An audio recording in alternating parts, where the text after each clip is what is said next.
Hello everyone, welcome to my channel. आज हम cover करने वाले हैं ओबी का एक और न्यू टॉपिक जो होने वाला है ग्रुप।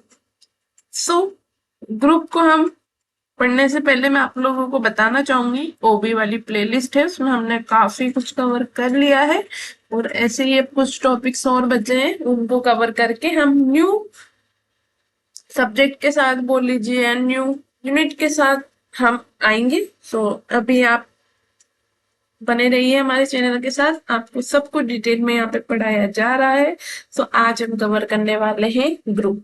स्टार्ट करेंगे। ग्रुप क्या होता है? नाम से समझ आता है ग्रुप क्या होता है। एक साथ मिलजुल कर काम करना किसी ग्रुप के अंदर, साथ में डिसीजन लेना, इंफॉर्मेशन को शेयर करना, ठीक है, इसी के साथ में अंडरस्टैंड करना एक दूसरे को।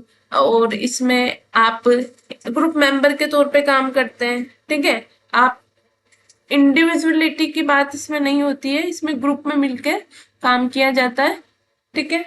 कोऑर्डिनेशन होता है ग्रुप के अंदर, कुछ रेस्पॉन्सिबिलिटीज होती है आपकी। सो वो सब क्या होता है? ग्रुप होता है। देखेंगे इसे क्या होता है, इसमें क्या बताया गया है। तो work group share information, work के जो ग्रुप्स होते हैं वो क्या करते हैं? इंफॉर्मेशन शेयर करते हैं, इंटरेक्ट करते हैं एक दूसरे के साथ में ताकि वो डिसीजन ले सके। हेल्प करते हैं एवरी ग्रुप मेंबर को ताकि वो अच्छा परफॉर्म कर सके और अपनी रेस्पॉन्सिबिलिटीज को फुलफिल कर सके अपने एरिया ऑफ ऑपरेशन के अंदर। अब ग्रुप की प्रॉपर्टीज क्या होती है? सबसे पहले इसमें बताया गया रोल्स।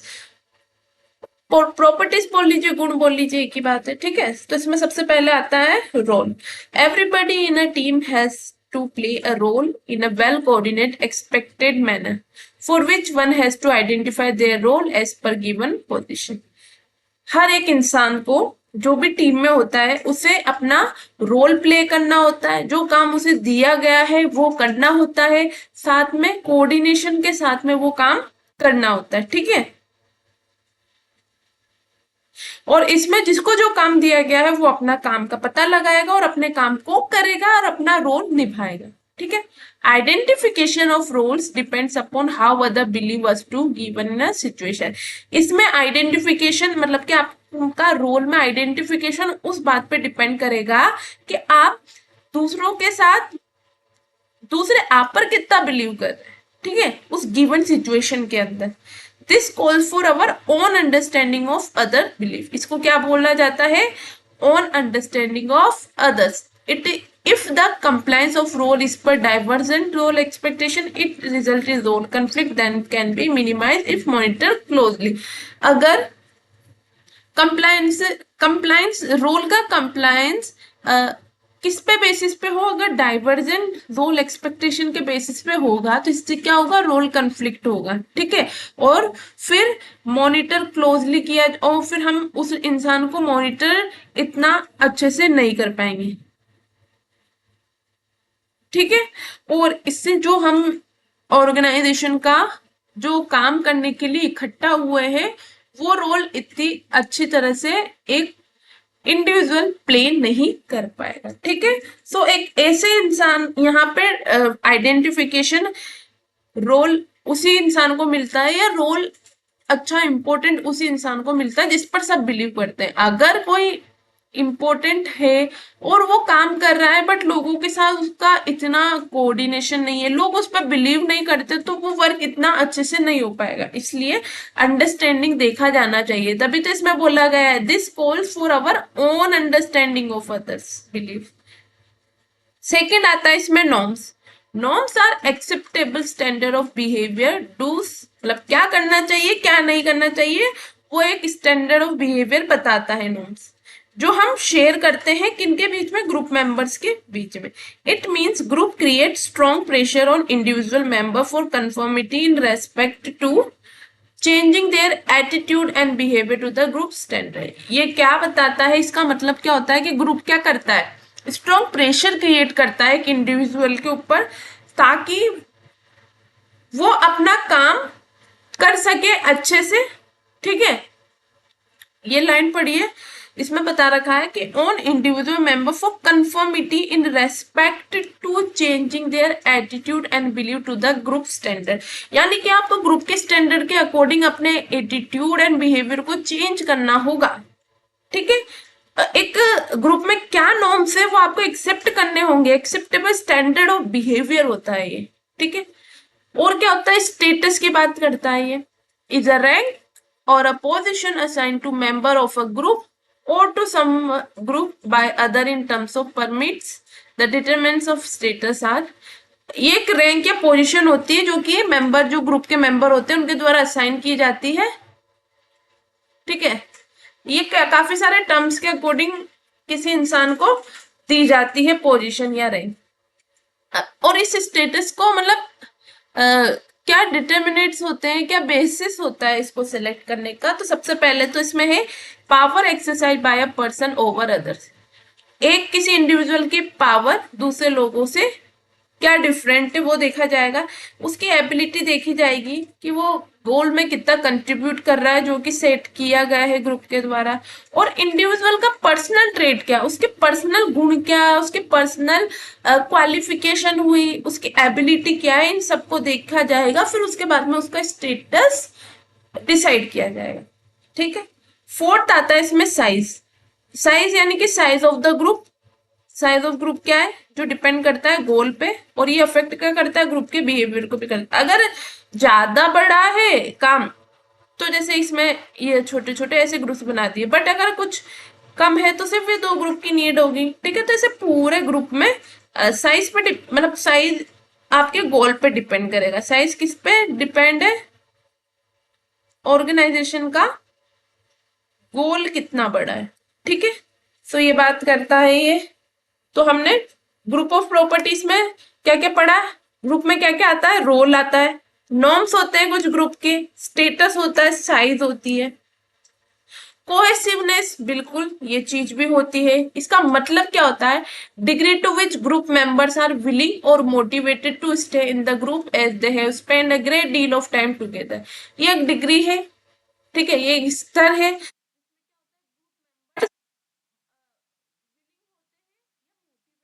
किसी ग्रुप के अंदर रहने के लिए। ठीक है, क्योंकि वो काफी अच्छा टाइम एक साथ बिताते हैं।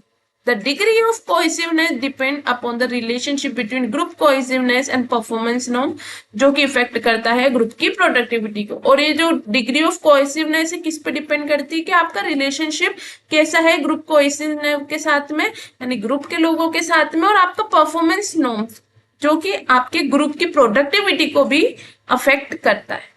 एक होता है डाइवर्सिटी, डाइवर्सिटी का मतलब क्या होता है, it refers to the extent to which group members are different और सिमिलर टू वन अनदर। इसमें ग्रुप मेंबर आपसे कितने डिफरेंट है या आपसे कितने सिमिलर है, इसमें दोनों को आइडेंटिफाई किया जाता है। ठीक है, it identify both cost in terms of group conflict resulting in drop out rates and benefit in terms of increase productivity. इससे क्या होता है, आपके जो ग्रुप कंफ्लिक्ट होते हैं उनकी भी रेट कम होती है, क्योंकि आप में देखा जाता है आप एक दूसरे से कितने मिलते हैं।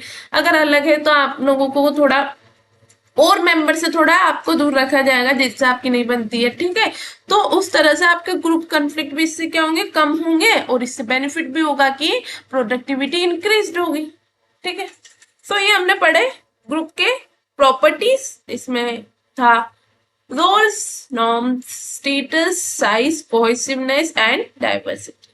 सो ये तो हो गए ग्रुप के कि लक्षण क्या होते हैं, विशेषताएं क्या होती है, ग्रुप के अंदर क्या क्या होता है। ठीक है, बट हम अब देखेंगे कि टाइप्स ऑफ ग्रुप्स, क्वेश्चन यहां से बनता है। टाइप्स ऑफ ग्रुप्स क्या होते हैं, इन्हें देखेंगे। So types of group, it is generally seen that an organization has different types of group.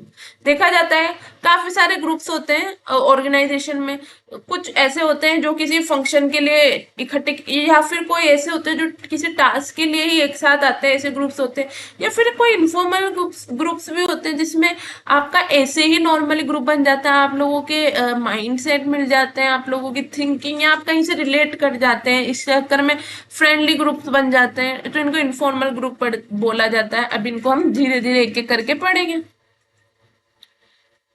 It is generally seen that an organization has different types of group which work for the achievement of common organization goal. A group is a selection of individual. क्या है ये? Individual का selection करना जो कि relate करते हैं एक दूसरे के साथ में और मेक करते हैं इंडिपेंडेंस हम सिग्निफिकेंट डिग्री के लिए। अब ग्रुप को फॉर्मल एंड इनफॉर्मल में डिवाइड किया जाता है। फॉर्मल ग्रुप्स वो होते हैं जो कि किसी ऑर्गेनाइजेशन से डायरेक्टली रिलेटेड होते हैं, ऑर्गेनाइजेशन के गोल से रिलेटेड होते हैं, ठीक है। Formal group is designated work group होता है जो कि डिफाइन किया जाता है ऑर्गेनाइजेशन के स्ट्रक्चर के द्वारा।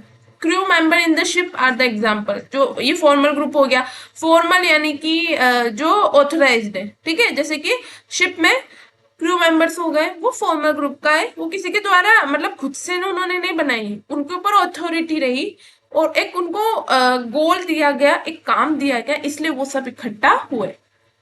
A formal group can be divided into command group and task group. अब फॉर्मल ग्रुप को भी टू टाइप्स में डिवाइड किया जाता है। फर्स्ट होता है कमांड ग्रुप, दूसरा होता है हमारा फंक्शनल ग्रुप, ठीक है।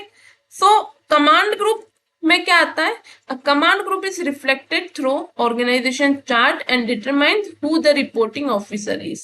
कमांड ग्रुप में हम देखते हैं कि ऑर्गेनाइजेशन का चार्ट क्या है और कौन डिटरमाइन कर रहा है एंड डिटरमाइन करते हैं कौन रिपोर्टिंग ऑफिसर है। Various function of the organisation like finance, marketing, human, इसमें हम वेरियस फंक्शंस देखते हैं ऑर्गेनाइजेशन के, जैसे कि फाइनेंस ग्रुप हो जाता है, मार्केटिंग ग्रुप, ह्यूमन ग्रुप होते हैं ना, ये ग्रुप बन जाते हैं। रिसोर्स, रिसर्च एंड डेवलपमेंट, इनके फंक्शनल ग्रुप्स होते हैं। जो जिस काम में माहिर होता है उसके ग्रुप्स बना दिए जाते हैं, ठीक है। जैसे फाइनेंस बोलते हैं, फाइनेंस का अलग डिपार्टमेंट है, मार्केटिंग का अलग है, वैसे, ठीक है। सेकंड होता है टास्क ग्रुप या project group. This group is created in organization to identify and provide solution for a specific problem. इसमें क्या किया जाता है? ग्रुप का को क्रिएट ऑर्गेनाइजेशन में इसलिए किया जाता है ताकि आइडेंटिफाई कर सके कोई स्पेसिफिक प्रॉब्लम है उसको और उसका सॉल्यूशन प्रोवाइड किया जा सके। For a particular project a deadline is fixed and the efforts are made to meet deadline. Budget for these projects are fixed in advance to facilitate the time bound resolving the problem. The group is resolved when the project gets completed. इसमें क्या बताया गया है? एक particular project है जिसकी deadline fix है, उसके एफर्ट्स जो है उसके द्वारा हम उसकी डेडलाइन को अचीव कर सकते हैं, ठीक है। जैसे कि उसके लिए बजट भी फिक्स है, एडवांस फैसिलिटी टाइम भी फिक्स है, टाइम बाउंड है, वो किस टाइम बाउंड में आपको रिजोल्व करना है प्रॉब्लम को, वो सब काम हुआ तो ग्रुप वहां पे ही खत्म हो गया। ये होता है टास्क ग्रुप। आपको कोई टास्क दिया गया, उसकी टाइमलाइन बता दी गई, बजट बता दिया गया, इस टाइम के अंदर आपको ये प्रॉब्लम सोल्व करनी है, कंप्लीट हुआ काम, सब अपना अपना इंडिविजुअली वर्क करने लगेंगे, ठीक है। एक होता है टास्क फोर्स और एडहॉक कमिटी। अब ये क्या होती है? It is very similar to task group. ये काफी सिमिलर है टास्क ग्रुप के तरह, ठीक है। As name suggest it is temporarily created to address specific issue. Ad hoc समझ आ रहा है, तो टेम्पररी इशू के लिए क्रिएट की गई है। Task force get dissolve after making a recommendation on the specific issue. ये भी वैसा ही है, डिसॉल्व हो जाएगा जब हम स्पेसिफिक इशू को रिजोल्व हो जाएगी या हम कोई स्पेसिफिक इशू मेक कर लेंगे, ठीक है।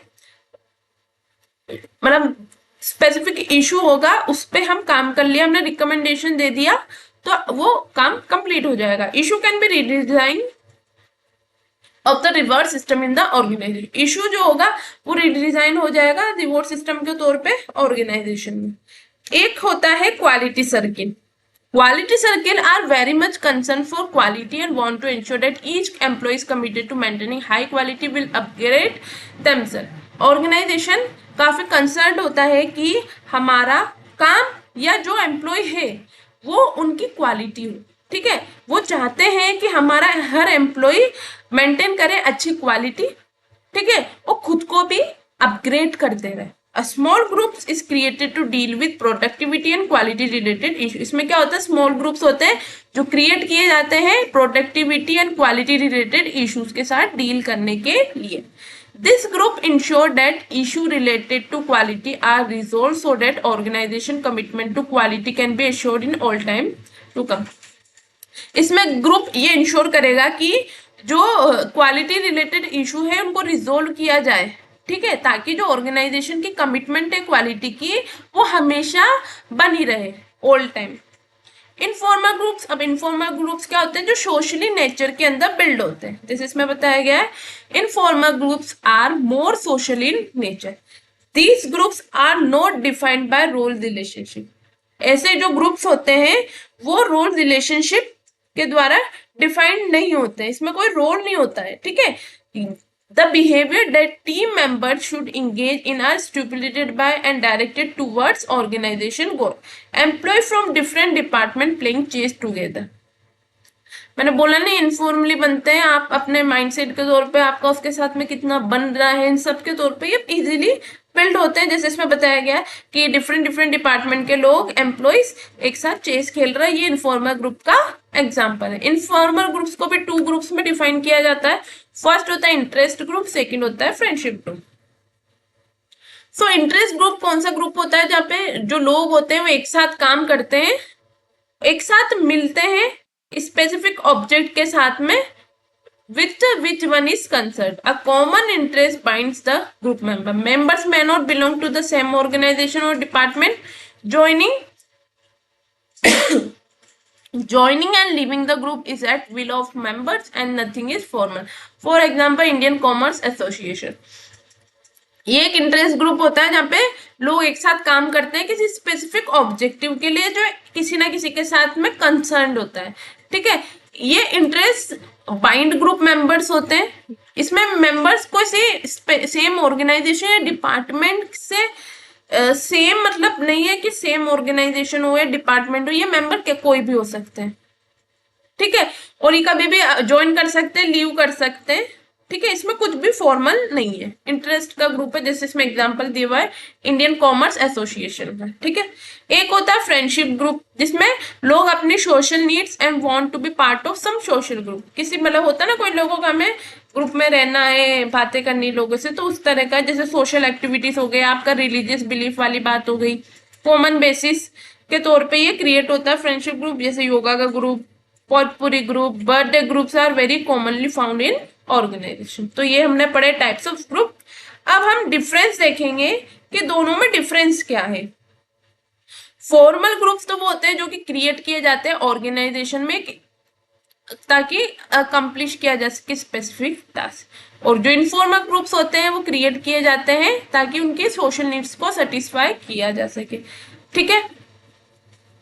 इसका फॉर्मेशन कैसे होता है, डिलाइबरेटली होता है और ये वॉलंटरी होता है, ठीक है। इसका साइज बड़ा होता है, इसका कंपैरेटिवली स्मॉल होता है। इसमें लाइफ कैसी होती है, इसमें लाइफ डिपेंड होती है, किस पे डिपेंड होती है, टाइप्स ऑफ ग्रुप पे, और इसमें टाइप्स ऑफ मेंबर पे। स्ट्रक्चर इसका वेल डिफाइंड होता है, क्योंकि फॉर्मल है, इसमें नॉट वेल डिफाइंड। इसमें इंपॉर्टेंस की क्या है कि इसमें पोजीशन दी जाती है, गिवन टू पोजीशन को, मतलब आपकी पोजीशन क्या है उसको इंपॉर्टेंस दी जाती है, और यहाँ पे किसी व्यक्ति को इंपॉर्टेंस दी जाती है। ये प्रोफेशनल होता है और ये पर्सनली होता है, ठीक है। इसी के साथ में हम देखेंगे और भी है इसमें, आई थिंक ये पूरा दिख नहीं रहा होगा, हाँ। तो लास्ट इसमें ये है कि कम्युनिकेशन की बात की गई है। इसमें कम्युनिकेशन होता है, इसमें डिफाइंड डायरेक्शन होती है, ठीक है। इसमें स्ट्रेचेस मतलब ऐसा कोई फिक्स नहीं है कि फॉर्मली होगा ऊपर से नीचे जाएगा, ऐसा कुछ नहीं है, कैसे भी किसी भी तरह से इसमें कम्युनिकेशन हो सकता है, ठीक है। तो ये भी हमने डिफरेंसेस पढ़ लिए हैं। अब हम देखेंगे एक इम्पोर्टेंट टॉपिक को, ग्रुप डेवलपमेंट प्रोसेस को। इसमें कैसे एक ग्रुप का डेवलपमेंट होता है, ठीक है। तो इसके कुछ स्टेजेस है, एक एक करके पढ़ेंगे। सबसे पहले होता है किसी भी ग्रुप में फॉर्मिंग होती है, कोई भी ग्रुप को फॉर्म किया जाता है। तो first stage of group development is forming. इसमें सब लोग आपस में आते हैं इंडिविजुअल ग्रुप में एक साथ, और देखते हैं कि leader for guidance and direction regarding the goals. इसमें वो देखते हैं कि उनकी गाइडेंस एंड रिगार्डेशन क्या है, डायरेक्शन क्या है किसी रिगार्डिंग गोल के प्रति, उसका टास्क क्या रहेगा, स्किल्स क्या रिक्वायर्ड है गोल्स को अचीव करने के लिए। ये सब बातें नॉर्मली फॉर्मली बातें इसके अंदर की जाती है, और सिर्फ डेवलपमेंट होता है ग्रुप का। स्टॉर्मिंग, स्टॉर्म बोलते हैं ना, स्टॉर्म आ गया, स्टॉर्म आ गया यानी कि तूफान आ गया। तो वही वाली चीज है यहाँ पे। क्या होता है, कुछ भी ग्रुप बनेगा तो इसमें क्या होगा, इंटर ग्रुप कंफ्लिक्ट आएगा, ठीक है। और which is concern with who will control the group, इसमें मतलब ये चीज आती है कि नहीं मैं बनना चाहूंगा लीडर, कौन मुझे कंट्रोल कर सकता है, कौन हमें कंट्रोल करेगा, नहीं मैं करूंगा कंट्रोल, तो इस तरीके से स्टॉर्म आ जाता है, ठीक है। Member accept the existence of the group but resist the consent in impose on individual, member accept तो कर लेते हैं ग्रुप, बट वो चाहते हैं कि हमारे ऊपर कोई प्रेशर ना हो, वो इंडिविजुअली अपने आप को चाहते हैं कि इंडिविजुअली ही काम हो। इसमें मेंबर फ्रस्ट्रेटेड फील करते हैं टास्क के प्रति और अदर मेंबर्स के साथ में, फिर धीरे धीरे वो साथ में काम करना स्टार्ट करते हैं। तो इस थर्ड स्टेज में होती है नॉर्मिंग। इसके अंदर क्या होता है, मेंबर बिगिन करते हैं रेस्पॉन्सिबिलिटी को लेने का टास्क की, और आपस में जो इश्यूज होते हैं उनको रिजोल्व करने के लिए एक साथ आगे बढ़ते हैं, सेट करते हैं ग्रुप प्रोसेस को, फॉर्मुलेशन करते हैं ग्रुप पॉलिसीज का, प्रोसीजर का, एंड वैल्यू करते हैं रिजल्ट का, डेवलपिंग कॉन्फिडेंस में, ठीक है। और जो मेंबर्स होते हैं वो स्टार्ट करते हैं एक्सप्रेस करना सेटिस्फेक्शन कि हम इस ग्रुप का पार्ट है, हमें ये मान लेना चाहिए और मिलके काम करना चाहिए। फिर फोर्थ होती है परफॉर्मिंग। अब उन्होंने एक दूसरे को एक्सेप्ट कर लिया है, रेस्पॉन्सिबिलिटी ले ली है, रिजोल्व करना स्टार्ट कर लिया है, तो अब क्या होगा, परफॉर्म किया जाएगा, यानी कि फोर्थ स्टेज होगी परफॉर्मिंग की। Now the group is functional with active members who take initiatives, जो इनिशिएटिव्स लेते हैं, इन्वॉल्व करते हैं एक दूसरे को किसी भी टास्क को कंप्लीट करने में। Group members adhere to group norms and collective efforts are made to ensure group effectiveness. Group member क्या होते हैं, ग्रुप नॉर्म्स को फॉलो करते हैं, कलेक्टिव एफर्ट्स करते हैं साथ में, जिससे क्या होती है, ग्रुप की इफेक्टिवनेस बढ़ती। अब परफॉर्मेंस हो गई, अब लास्ट स्टेप होती है एडजॉर्निंग, यानी कि आप फाइनल स्टेज पे आ गए ग्रुप डेवलपमेंट की, आपने जो टास्क किया था वो कंप्लीट हो जाता है इसमें, ठीक है। इसमें क्या इन्वॉल्व होता है, टर्मिनेशन ऑफ टास्क, टास्क किया वो हो गया, और डिसएग्रीमेंट हो गया रिलेशनशिप का। यहाँ पे मिक्स फीलिंग होती है, सब सोचते हैं, मतलब कुछ लोग सोचते हैं कि thrilled over there past achievement, thrilled होते हैं अपने पास्ट अचीवमेंट के लिए और परफॉर्मेंस के लिए, और कुछ अनहैप्पी भी होते हैं डिपार्ट करने से। तो ये स्टेज कई ग्रुप्स में होती है जो कि क्विट अर्ली होती है, और कुछ इसमें एक्सपीरियंस करते हैं काफी लॉन्ग टाइम के लिए। जैसे इसमें बताया गया, ग्रुप हुआ, फॉर्म हुआ ग्रुप, ठीक है, उसके बाद में स्टॉर्म आया, फिर नॉर्मिंग हुई, मिलके स्टार्ट किया, परफॉर्म करना स्टार्ट किया, फिर यहाँ पे उन्हें अचीव हो गया, ट्रॉफी मिल गई। इसको ऐसे याद रख सकते हो आप, फसनपा, मैंने ऐसे याद किया था, ठीक है, फसनपा, ऐसे आपको इजीली भी याद हो जाएगा ये सीक्वेंस, क्योंकि सीक्वेंस ही रहेगा। एक बार वो लास्ट में एक बार देख लेते हैं क्या बताया गया है इसमें। Forming, storming, norming, performing, adjourning. Forming, एक दूसरे को मिलाया गया, टीम इक्विपमेंट हुई, एस्टेब्लिश हुई, ग्राउंड रूल्स देखे, फॉर्मेलिटी प्रिजर्व हुई, मेंबर्स ट्रीटेड एज स्ट्रेंजर की तरह देखा। इसमें देखो लड़ने के लिए तैयार हो गए, तो member start to communicate their feeling but still view themselves as a individual. Individual देखते हैं, पार्ट ऑफ टीम की तरह नहीं देखते। और इसमें कंट्रोल वाली बात आती है कि कौन ग्रुप लीडर होगा, कंट्रोल होगा, और ऐसे स्ट्रॉन्ग आ जाता है। नॉर्मिंग, काम करना स्टार्ट कर दिया, पीपल फील करते हैं कि पार्ट ऑफ द टीम के, वो पार्ट किसी भी टीम के वो मेंबर हैं, वो फील करना स्टार्ट कर देते हैं और रियलाइज करते हैं कि हमें ये वर्क अचीव करना है, हमें एक दूसरे के पॉइंट ऑफ व्यूज को भी एक्सेप्ट करना ही पड़ेगा। परफॉर्म, स्टार्ट किया मिलके और अच्छे से काम करना है, यानी कि the team work in open and trusting atmosphere where flexibility and the key hierarchy of little important. अब ये अचीव हो गया, देखो सबने मिलके किया। तो इसमें क्या होता है, टीम कंडक्ट करती है असेसमेंट ऑफ द ईयर, उसमें इंप्लीमेंट होता है प्लान, ट्रांसफॉर्म होता है रोल, और रिकॉग्नाइज किया जाता है मेंबर्स के कंट्रीब्यूशन को। Forming, storming, norming, performing and adjourning. So ये थी आज की हमारी क्लास, जिसमें हमने ग्रुप से रिलेटेड जो कुछ भी था सब कवर कर लिया है। सो नेक्स्ट क्लास में हम न्यू टॉपिक के साथ आएंगे, तब तक के लिए इतना ही। सो आई होप आपको मेरी वीडियोस अच्छी लगती है। अगर आपको मेरी वीडियोस पसंद आती है तो मेरे चैनल को लाइक करें, शेयर करें, सब्सक्राइब करें। Thank you.